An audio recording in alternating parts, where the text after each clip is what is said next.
Today I'm joined with Joe Martin, the Conservation Officer for Salford, and Councillors Stephen Cohen from the Irwell Riverside Ward. The story is about the totem pole, which is just behind these chaps. Could you give our viewers some information regarding the totem pole? I'm sure they're all going to be confused by this. If you could highlight it for us. Well, you may remember that it was erected outside Manchester Liners House, as it was then, Furnace Withy, and that was in 1969 to commemorate the commerce between Manchester Liners and British Columbia.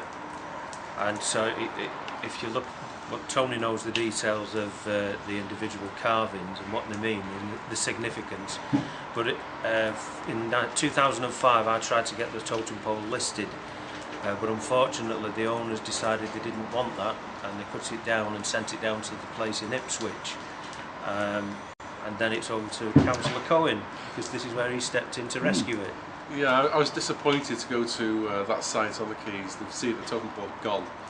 So I asked around, where's it gone? And it was in Ipswich, in Kent, somewhere in Kent. And the company, OCCL, had took it down because we had no place for it in Salford, which was a shame at the time. So for further inquiry, OCCL agreed kindly to give it us back, and they brought it back in a flatbed truck, and we've stored it ever since in a unit waiting for funding and applying. Well, we haven't really applied for funding yet to start a project to have it restored and put back in its rightful place, which should be the quays, the old docks. That's where it should live. Have you got a positive location site for it, or will there be logistical problems with that, do you think? There's no real problems that couldn't be overcome. It's all a matter of finding the space, which I believe should be in the public domain. It shouldn't be locked away and hidden. It's very much something that should be in the public eye, and I want to see it somewhere which is close to pedestrians who can see it. I'm not too keen on it being anywhere near a road or on a roundabout or anything like that, because that could cause accidents. People walk across roads to see it. It has to be almost within, touching distance, but not climbing distance, if you know what I mean. It'd be a really good focal point though, wouldn't it? A monument even, a landmark. It has so many stories to tell. The pole itself tells different stories, which I'm sure you'll expand on later. But the actual concept of putting back the totem pole in Salford is a sign of regeneration and rebirth.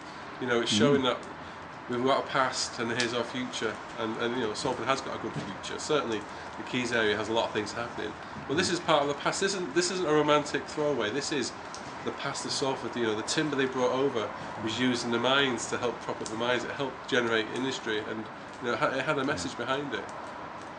Pauline, you're a tour guide. I am. Could you please tell me how you got involved with the Sure. story of the totem pole? Indeed, yeah. I'm a tourist guide, an official tourist guide for Manchester and Salford, and I'm one of a group of guides who trained this year, and during our training we used to do tours around the quays, and several of us remembered the totem pole, and one of the questions that got asked is, where's the totem pole? Nobody knew, not even the guides who've been working in the area for many years. And that was that really, and I had an interest in it because my granddad worked on the grain elevator at Salford Docks. I went to Salford University, and I also lived for 2 years in BC in Canada, where the totem pole comes from. So that was it. We didn't know any more about it, and then through a sheer coincidence, Councillor Stephen Cohen walked in one day into a bookshop I work in occasionally on Deansgate, and during the conversation the totem pole came up, and I said to him, do you know what happened to it? And he said, I've got it, and absolutely delighted. So I told all the other guys who've been interested in it, and we've decided that we're going to do a costumed guided walk around the quays, sort of like in Native American costume, if we can get hold of them. We're not quite sure the route or what we'll say and all that kind of thing. It's still in the very early stages, and we thought we'd like to do that to raise awareness about the totem pole, to get people thinking about let's have it back and where can we put it, and perhaps raise some money towards the restoration of it. And that's basically it. Joe, could you tell me anything about the tribe who carved this totem pole? Yes, they came from, they come from British Columbia, on the west coast and near New Westminster, and they're called the Kwakiutl tribe, and the Indian that actually carved it was called Doug Cranmer, and he unfortunately died a couple of years ago, but he was taught himself by a famous totem pole carver called Mungo Martin. Sadly, no relation to me. Finally, Stephen, is there any plans in the pipeline, any future? Well, there's two significant things happening shortly. One is a campaign to raise awareness, which hopefully this project's going to do, is Salford Online, is let people know that the totem pole's still here and it needs to be restored. And the more people that know about it, the better. Certainly interested in hearing from everyone who wants to help. I've had volunteers ask if they help paint it, help in the restoration process, which we can do, but we'll do it all together. It's a Salford project, this, and it includes everyone in Salford. And ideally, I think the Quays area, that development area, is crying out for this to be put back in. And if there's any developers in that area who would like a fantastic symbol of the First Nation people and their contribution to Manchester and Salford, this is it. You've got a totem pole you can have outside your building.